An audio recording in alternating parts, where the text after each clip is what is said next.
Chosen one, anchor your spirit to every word I'm about to say right now.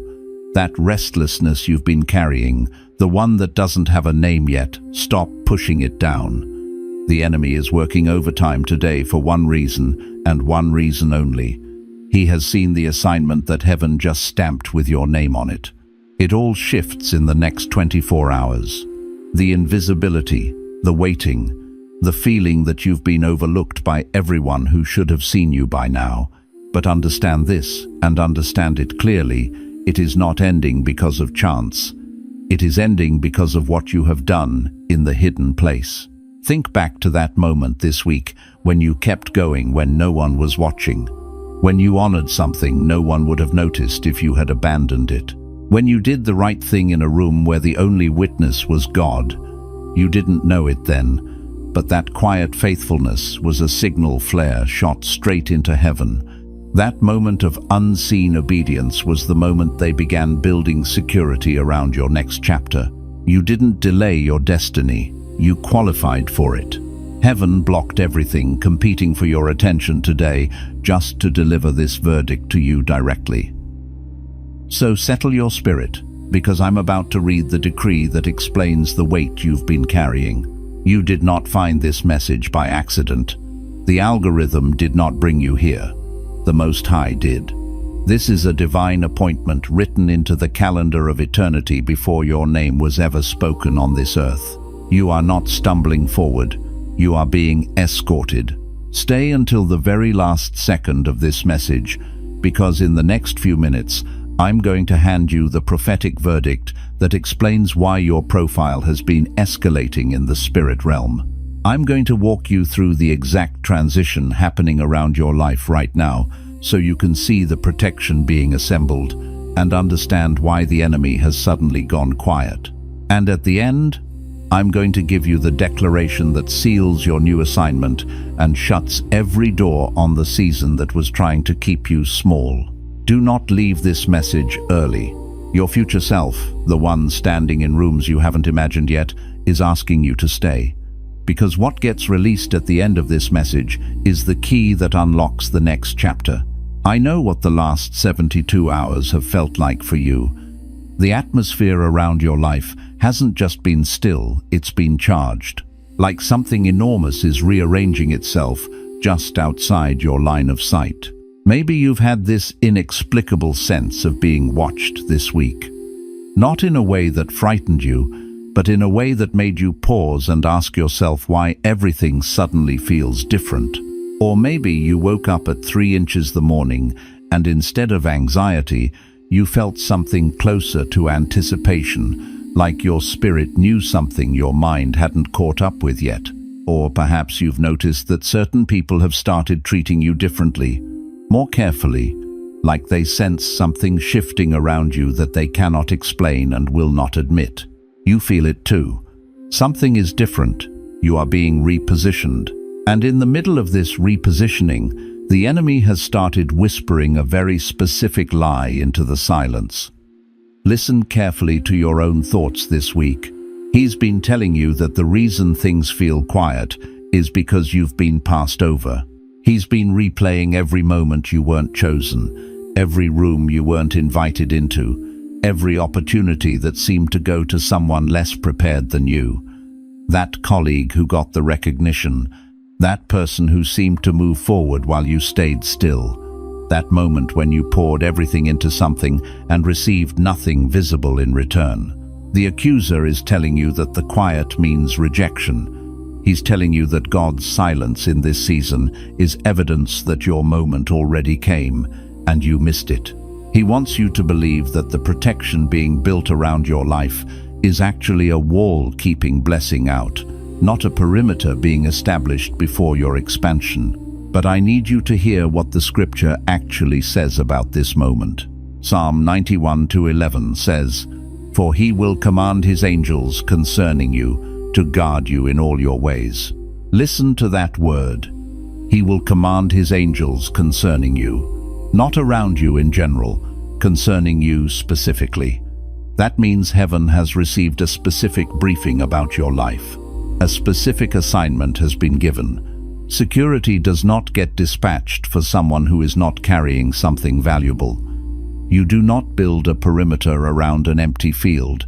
You build it around something that matters, something that is about to be revealed. The quiet you have been interpreting as abandonment is actually the sound of a security detail being assembled around your next season. The silence is not rejection, it is preparation. The invisibility you have been grieving is not punishment, it is protection. They do not announce the arrival of something important before the security is in place. You have not been forgotten. You have been held back on purpose, not because of your failure, but because of the size of what is coming. You think the waiting has been wasted time. You think the hidden seasons were setbacks. But let me reframe your reality right now. The hiddenness was not a holding cell. It was a training ground. And the people who overlooked you did not disqualify you. They simply were not authorized to see you yet. You are not being ignored. You are being guarded. And very soon, what heaven has been protecting will be put on public display, and the same world that did not notice you will not be able to look away. Hit the like button if this message found you at the exact moment you needed it. Drop a comment below. What is one area of your life where you felt invisible this season? And after this message, you're beginning to wonder if that invisibility was actually protection. They are not threatened by who you used to be. They are threatened by who you are becoming. And that distinction, that tiny but seismic shift in understanding, is the difference between a person who survives the attack and a person who walks through it with their purpose fully intact. Because people can tolerate your past. They can tolerate the version of you that stayed predictable, the version that kept your gifts folded up like wings you were afraid to open, the version that apologized for taking up space. They can tolerate you when you are easy to categorize. But when God begins to pull you forward, when your spirit starts standing up inside your own body, when you stop negotiating your worth and you begin to move with clarity, that is when the atmosphere changes. That is when the same people who once clapped politely begin to watch quietly. That is when the whispers start. Not because you became evil, not because you became arrogant, not because you became too much, but because you became aligned. And alignment is disruptive to anything built on control, manipulation, or spiritual complacency. The moment you begin becoming who heaven intended, you become a mirror. And many people do not hate you. They hate what your obedience reveals in them. Your growth makes their stagnation loud. Your courage makes their fear visible. Your healing exposes their preference for wounds they can predict. So the pushback is not always about what you did. Many times it is about what you are about to do. It is not always about your history. It is often about your trajectory, and that is why this is spiritual. It is why it feels irrational. It is why doors close that should have stayed open. It is why favor shifts. It is why even your own mind sometimes becomes unfamiliar terrain, because becoming is a holy disturbance. Becoming is the shaking of everything that cannot go with you. Becoming is the sound of chains realizing they are about to lose their grip. Most people, when the opposition comes, when the doors suddenly close, when the relationships start to feel strange, when the very ground beneath them begins to shift, most people turn inward and ask, "What did I do wrong?" They assume the resistance is a verdict. They treat the warfare like a warning. They scan their recent steps like a courtroom transcript, searching for the moment they messed up, the sentence they spoke wrong, the day they failed to pray hard enough. They start rewriting the story as if the discomfort is evidence that God is displeased. But what if the pressure you are feeling right now is not punishment? What if it is confirmation? What if the very friction you are experiencing is not God rejecting you, but God proving that you are moving? Because only something in motion meets resistance. Only a door you are actually approaching can be slammed in your face. Only a light that is brightening attracts the attention of darkness. Scripture has always been honest about this. Do not be surprised at the fiery trial when it comes upon you to test you, as though something strange were happening to you. The Bible does not say trials mean you're cursed. It says trials can be the proving ground. James wrote that the testing of your faith produces perseverance, and perseverance must finish its work, so you may be mature and complete, lacking nothing. That means some of what you are calling attack is actually development. Some of what you are calling delay is actually training. Some of what you are calling rejection is protection in disguise. And what if the reason they are moving against you is because something in the unseen realm already knows what you have not yet fully believed about yourself? What if the resistance is not responding to your current level, but to your next level? What if hell is reacting early because heaven has already spoken? What if the warfare is happening because the oil is on you, and oil always makes you visible in a room full of dry religion and dry ambition? What if the enemy's urgency is because your yes is closer than you think? There are seasons when the opposition seems excessive compared to what you have outwardly done, and that is because the opposition is not measuring your activity. It is measuring your authority. It is not responding to your resume. It is responding to your destiny. It is why Joseph could be hated while still a teenager, before he ever ruled anything. It is why the brothers could feel threatened by a dream. Nothing had happened yet except a glimpse. But a glimpse is enough to provoke insecurity. A glimpse is enough to activate envy. A glimpse is enough to trigger a system that survives by keeping you small. And when you're chosen, even your potential carries weight in the spirit. Some messages don't just inform, they activate. If something stirred deep in your spirit just now, you may be ready to receive the chosen one's blueprint. This sacred guide reveals the 8 divine patterns behind your calling, your suffering, and your destiny. It also comes with the full audiobook, so you can absorb it during prayer, rest, or quiet moments with God. And for those called to speak His truth, you'll also receive Activating Your Prophet Mantle, a powerful bonus ebook for those carrying a prophetic assignment. The link is in the first pinned comment, but only for a limited time. Now, let that settle, because what I am about to walk you through is not theory. It is not motivation. It is a map, and it begins with the one thing that most people in your position are getting completely wrong. You have been trying to protect your peace by shrinking. You have been pulling back, going quiet, making yourself smaller in rooms where your presence alone shifts the atmosphere. You started dimming the very light God gave you because you noticed it made some people uncomfortable. You started editing your words, softening your convictions, swallowing your discernment, pretending you didn't notice what you noticed. You began to confuse peace with absence. You began to confuse harmony with agreement. You thought that if you could just stay unbothered and unnoticeable, the warfare would pass you by. You thought you could avoid the arrows by hiding the target. You thought that was wisdom. You thought that was discernment. But here is what heaven sees. What looks like humility from the outside is sometimes self-erasure in disguise. And it is subtle. It doesn't come dressed as rebellion. It comes dressed as, I don't want problems. It comes dressed as, I'm just being low-key.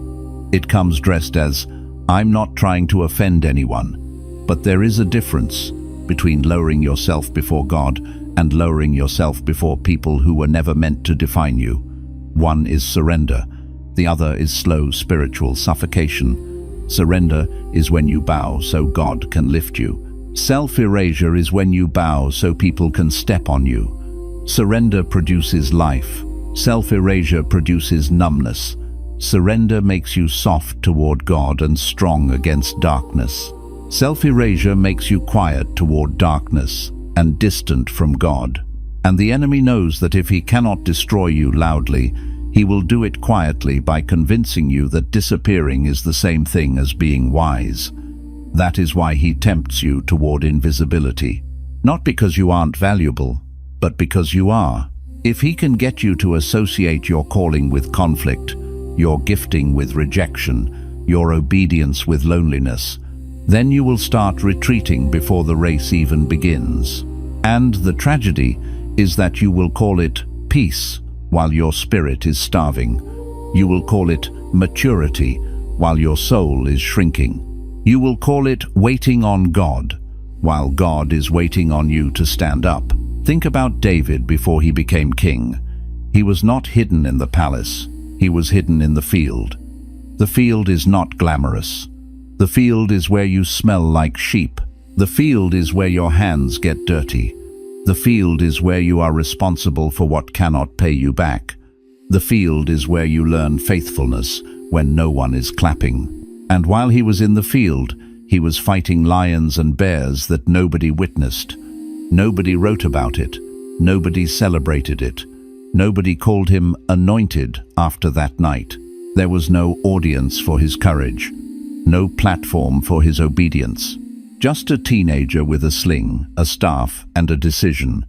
Either he would protect what belonged to his father, or he would let fear take what was assigned to him.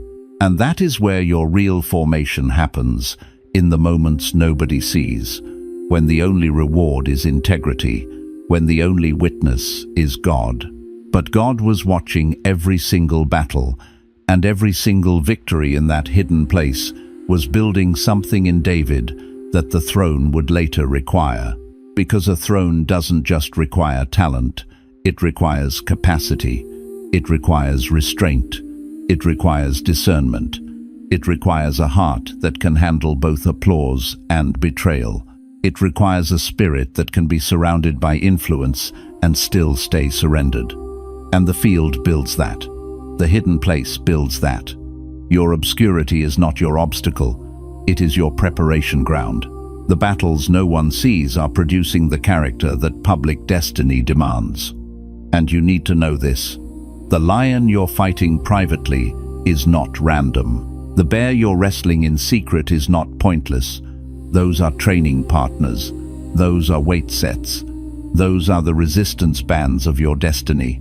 God is strengthening your spiritual muscles where nobody can applaud you, because later, when people do applaud you, you won't become addicted to it.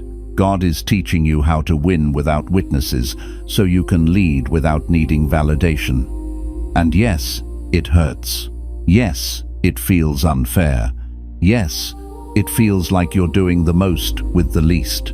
But the field is where God teaches you that you do not need a crowd to carry courage. You only need covenant. But here is where it goes deeper, and this is the part most people miss entirely. David did not just survive the wilderness, he worshipped through it. That matters, because survival alone can harden you. Survival alone can make you suspicious. Survival alone can teach you to protect your heart by closing it. But worship keeps you tender while you're under pressure. Worship keeps your spirit facing upward when everything around you is collapsing inward. While Saul was chasing him, while the very institution that should have protected him was trying to destroy him, David was writing psalms. He was taking his fear and turning it into prayer. He was taking betrayal and turning it into intimacy with God. He was taking the ache of being misunderstood and turning it into language that generations would later sing. That is not denial. That is transmutation. That is alchemy of the spirit, taking pain and turning it into praise, not because the pain is good, but because God is still God in the pain. He was converting his suffering into sacred expression, and that act, the act of turning pain into purpose in real time, is precisely what kept him from becoming bitter. Because bitterness is not just anger. Bitterness is a narrative. It is the story you start telling yourself where God is always late, people are always dangerous, and love is always a trap.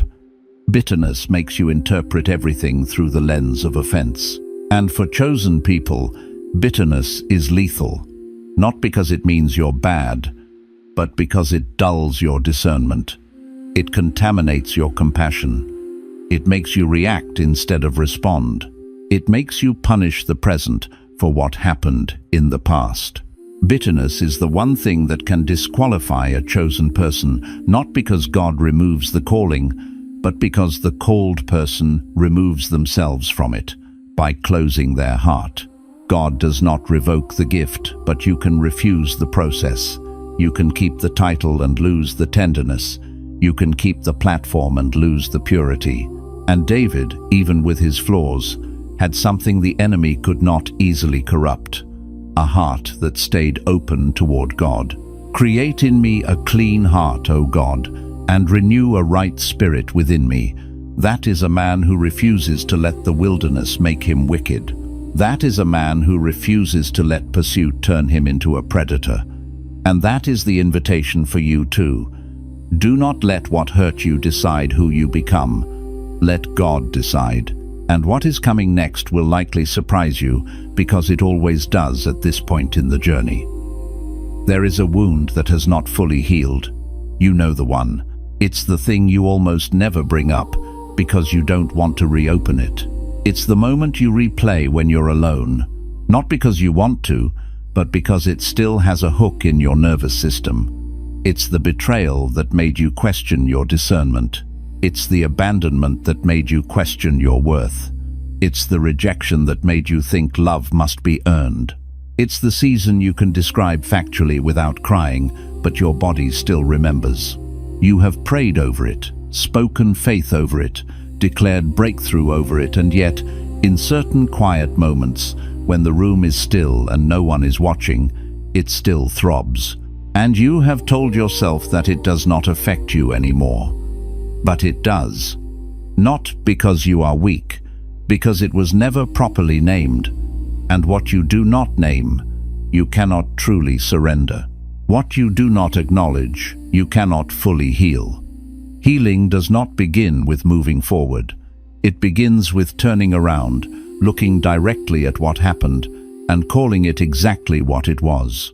Not in bitterness, not in blame, but in the kind of ruthless spiritual honesty that says that was real, that left a mark, and I am no longer going to pretend it did not shape the way I move through the world, because pretending doesn't protect you, it only postpones you.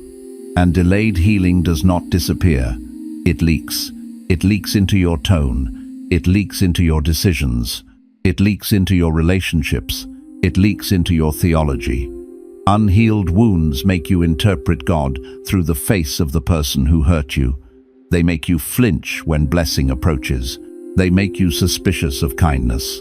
They make you hear correction as rejection. And that is why the Holy Spirit keeps circling back to that place, not to shame you, but to free you. The Lord is close to the brokenhearted, Scripture says, and He saves those who are crushed in spirit. That means God is not intimidated by your ache. He is not offended by your tears. He is not asking you to perform strength. He is inviting you into truth, because truth is the doorway to freedom. Jacob wrestled with the angel through the night, and the text says, the angel struck him in the hip in his strength, in his stride, in the very thing he walked on. That is not accidental detail. God touched the place that carried Jacob forward. God marked his movement, and Jacob limped for the rest of his life. But he also walked away with a new name. He went in as Jacob Heel Grabber, striving, surviving, manipulating outcomes because he didn't trust provision. He came out as Israel, one who wrestles with God, one marked by encounter, one transformed by contact with the divine. That limp was not a flaw. That limp was proof of the encounter. Some of what you have been ashamed of, some of what you have been hiding about your story, is not your weakness, it is your evidence. It is the mark of a person who engaged with God at the deepest level and refused to let go. You have been embarrassed by the limp because you thought it meant you were damaged. But in the spirit, the limp can be a certificate. It can be the sign that you have wrestled for your blessing.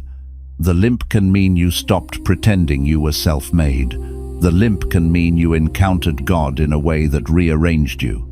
And yes, It changes how you walk. You don't run the same after grief. You don't trust the same after betrayal. You don't speak the same after the wilderness. But a holy limp can make you more compassionate, more discerning, more dependent on God, less impressed with image, and more committed to substance. Stay with me, because what is coming next is the part that actually breaks the cycle, and most people abandon the process right before they get there. Because right before breakthrough, it often feels like exposure. It often feels like weakness. It often feels like you're unraveling instead of rising. But unraveling is sometimes the mercy of God. It is the removal of what cannot sustain you in the next season. Once you stop hiding the wound and start letting it speak, not to people who cannot hold it, but to the God who already sees it, something in you begins to realign. Not overnight, not always dramatically, but unmistakably. The posture changes, the prayer changes. Your prayers stop being a performance and start being a conversation. You stop decorating your pain with religious language, and you start bringing God the real thing. You stop saying, "I'm fine, Lord," when you're not. You stop pretending you're over it when you're still bleeding. And the moment you do that, you make room for God to do what only God can do. Heal beneath the surface, not just manage symptoms. You stop asking to be rescued, and you start asking to be equipped. That is the shift. That is the moment when you go from someone waiting on God to someone partnering with God. You stop waiting for God to remove the obstacle, and you ask God to increase your capacity. You stop praying, "Take this away," and you begin praying, "Teach my hands to war. Teach my heart to stay clean. Teach my mind to stay steady. Teach my mouth to speak life." And that partnership looks different from the outside than most people expect. It is not always loud. It is not always celebrated. In fact, in its earliest stages, it often looks like isolation, like you are being removed from everything familiar, stripped of everything comfortable, and left in a place that feels more like a holding room than a launching pad. It can feel like God is taking things away, friendships that no longer fit, opportunities that once felt like doors, even habits that used to soothe you. And it can feel confusing because the removal does not always come with an immediate replacement. But that is how God builds faith that is not dependent on environment. He teaches you to find Him when the scenery changes. He teaches you to trust His voice when the crowd disappears. He teaches you that your identity is not tied to your access. John the Baptist decreased so Christ could increase. Moses left Pharaoh's palace and went into the desert. Jesus was led by the Spirit into the wilderness before he ever began his public ministry. Wilderness is not a sign you're rejected. It is often the sign you're being prepared for authority that cannot be produced in comfort. But Elijah knew that place. After the fire, after the earthquake, after the wind, the voice of God came in the stillness, not in the spectacle, the still, small voice. And here is what I want you to understand about that moment. Elijah was not in that cave because he had failed. He was in that cave because he was being recalibrated. He had just confronted false prophets. He had just watched fire fall. He had just outrun a chariot.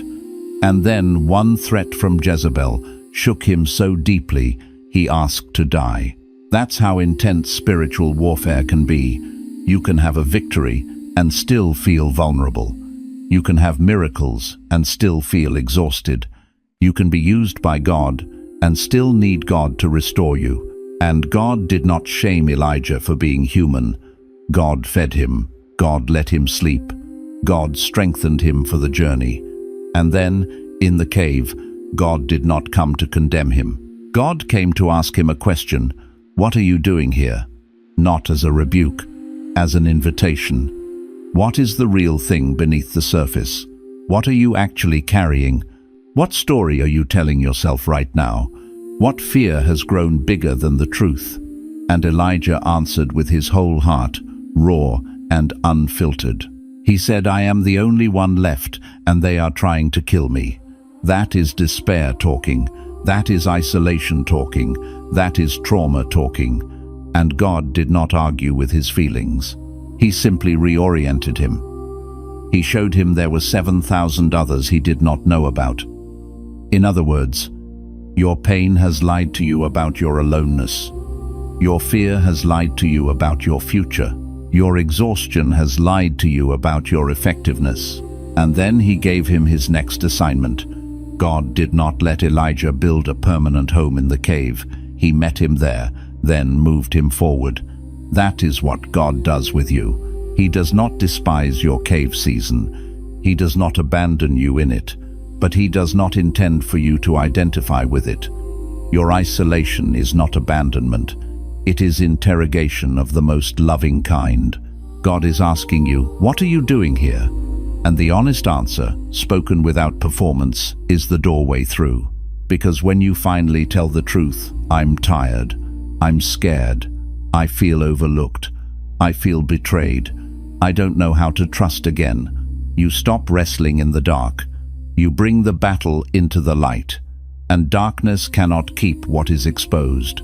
Now this is where we enter something that most conversations about spiritual warfare deliberately avoid, because it is uncomfortable, and it should be, because it is the thing that is actually keeping you locked. It is easier to talk about enemies out there than it is to talk about agreements in here. It is easier to point to a person than it is to confront a pattern. It is easier to rebuke a demon than it is to surrender an identity you used to survive. But if you want real freedom, you have to be willing to let God touch what you protect. The opposition you are facing is real. The people who have come against you, some of them knowingly, some of them as instruments they do not even understand, they are real. The closed doors are real. The isolation is real. The spiritual heaviness is real. The way your phone got quiet is real. The way opportunities stalled is real. The way certain people suddenly misunderstood you is real. But here is the confrontation you were not expecting. Some of the warfare in your life right now is not external, it is internal. And the internal warfare is not coming from your wounds or your past or even your unbelief. It is coming from your identity, specifically from the version of your identity that was formed before you understood who you were. There is a self you built in survival mode, a self that learned how to read a room so you could avoid being targeted, a self that became hyper-independent because you couldn't trust anyone to stay, a self that learned to perform excellence because love felt conditional, a self that learned to be easy because being honest had consequences, a self that learned to anticipate disappointment so it wouldn't crush you when it arrived. A self that learned to accept crumbs because asking for bread felt like too much. And that self, as understandable as it was, as necessary as it once may have been, that self cannot carry what God is now placing in your hands. It is not equipped for it. It was not designed for it. You can't enter a new season with an old operating system. The calling is too weighty. The mantle is too real. The assignment requires wholeness, not just talent. The next season requires you to be able to receive love without suspicion, correction without collapse, blessing without sabotage, visibility without self-hatred, and the dissonance you feel, the tension between who you are becoming and the way you still sometimes respond, still sometimes retreat, still sometimes speak about yourself. That tension is the real battleground. That's why sometimes you can feel faith and fear in the same day.